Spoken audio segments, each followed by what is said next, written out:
Olá, crianças, boa tarde, tudo bem com vocês? Estamos aqui para uma aula de história e nessa aula de história a gente vai falar um pouquinho sobre brinquedos indígenas. Ela está na atividade 4, página 165 do nosso caderno Trilha de Aprendizagens 2. Peteca Peão de Tucumã, os brinquedos indígenas. Todo mundo gosta de brincar. Os indígenas possuem muitos jogos e brincadeiras. Existem algumas que, antes do jogo começar, é preciso construir o brinquedo. Neste caso, é necessário ir até a mata, achar o material certo, aprender a fazer o brinquedo e só então começar a brincar. Mas isso não é um problema, pois construir o brinquedo também faz parte da brincadeira. Vamos conhecer um pouco dos brinquedos indígenas? Vamos praticar. Olhem aqui. Na letra A, observe a imagem a seguir e escreva o nome do brinquedo. Que brinquedo é este? Isso mesmo. Coloque aqui o nome deste brinquedo. Tem 3 sílabas, né? Coloque aqui. Você já brincou com este brinquedo? Você sabia que a origem deste brinquedo é indígena? Agora a professora vai ler para vocês um texto que fala sobre a construção deste brinquedo. Se vocês quiserem também, depois peçam para algum responsável de vocês lerem novamente o texto, tá? Dos campos do Cerrado do Mato Grosso, onde está localizada a aldeia Chavante, até as florestas da Mata Atlântica, em São Paulo, habitadas por comunidades indígenas Guarani, este brinquedo passa por várias mudanças. Mangá é o nome dado pelos guaranis a este brinquedo, o verdadeiro avô das petecas, encontradas principalmente no interior paulista. A palha do milho está dentro e fora do brinquedo. Recheia o interior, apoia o fundo circular, ao mesmo tempo em que amarra as penas com um laço forte e resistente. Olha aqui. O avô das petecas.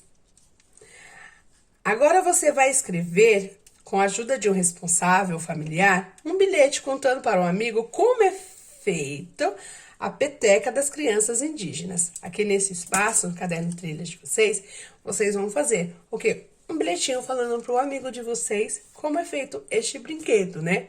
Professora, como assim? Não entendi. A professora leu para vocês um pouquinho, né? Falando aqui como ele é feito. Então, agora vocês transformem isso que vocês ouviram em um bilhete para um amigo de vocês, contando sobre como é feito esse brinquedo, tá bom? Aqui na letra D, observe as imagens de outros brinquedos indígenas fabricados pelas crianças Guaranis, olha aqui. Conseguem ver? Essa é uma serpente, né? Um tucano e uma tartaruga. Que lindo, né?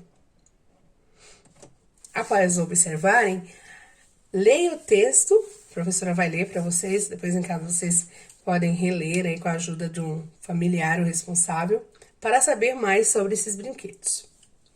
Uma pesquisa sobre os bichinhos guarani, esculpidos em diferentes aldeias na atualidade, conta que os bichinhos são feitos geralmente pelos homens, pois a coleta da madeira na mata e o trabalho de esculpir exigem um pouco de força nas mãos. Assim, as mulheres não fazem muito essa atividade. Os bichinhos que são esculpidos são o tatu, tartaruga, onça, jacaré, coati, coruja, tucano, falcão, águia, tamanduá, entre outros. Todo o processo de preparo do artesanato envolve aprendizagem, pois a criança aprende quando vai com o pai à floresta colher a madeira para fazer o artesanato. Quando isso acontece, os filhos acompanham e observam. Assim, o pai faz o bichinho de madeira e conta aos filhos o significado dos animais que existiam na terra indígena. Ele conta ainda que hoje não são mais encontrados muitos desses animais na mata, que se tornou cada vez mais escassa, rodeado pela cidade. Mesmo assim, a criança guarani vai aprendendo, observando, brincando de fazer o artesanato de madeira, até que ela começa a praticar e a esculpir também. E aqui no textinho está falando que mulheres e crianças não produzem este brinquedinho, né? Eles são feitos de madeira, mas a criança acompanha, né? O pai que vai lá pegar a madeira para depois esculpir. E enquanto ele está acompanhando, ele vai aprendendo a história do animalzinho, sobre a floresta. Aparece aqui a palavra escassa, que tá ficando pouco, né? Escassa que significa pouco, tá se acabando. Tá ficando escassa por conta da cidade, que tá cada vez maior. Então, a floresta vai ficando cada vez menor.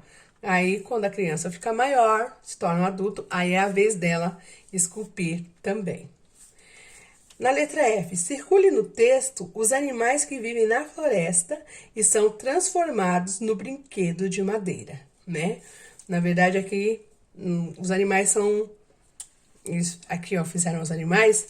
Eles não é que os animais lá da floresta se transformam nos brinquedos de madeira, né? Eles são esculpidos, eles são representados nos brinquedos. Então, os animaizinhos que aparecem aqui no texto, eles são esculpidos na madeira. Então, você procura aqui, tá no primeiro parágrafo. Esse texto tem um parágrafo, 2 parágrafos. Os nomes dos animaizinhos estão no primeiro parágrafo, tá bom? Crianças, essa é a nossa atividade de hoje, nossa atividade de história. Espero que vocês tenham gostado, vocês gostam bastante, né, quando o assunto é sobre animaizinhos, né? Por isso a gente trabalha bastante animais e brincadeiras com vocês, tá bom? Beijo no coração de vocês, até a nossa próxima aula, fiquem com Deus, tchau!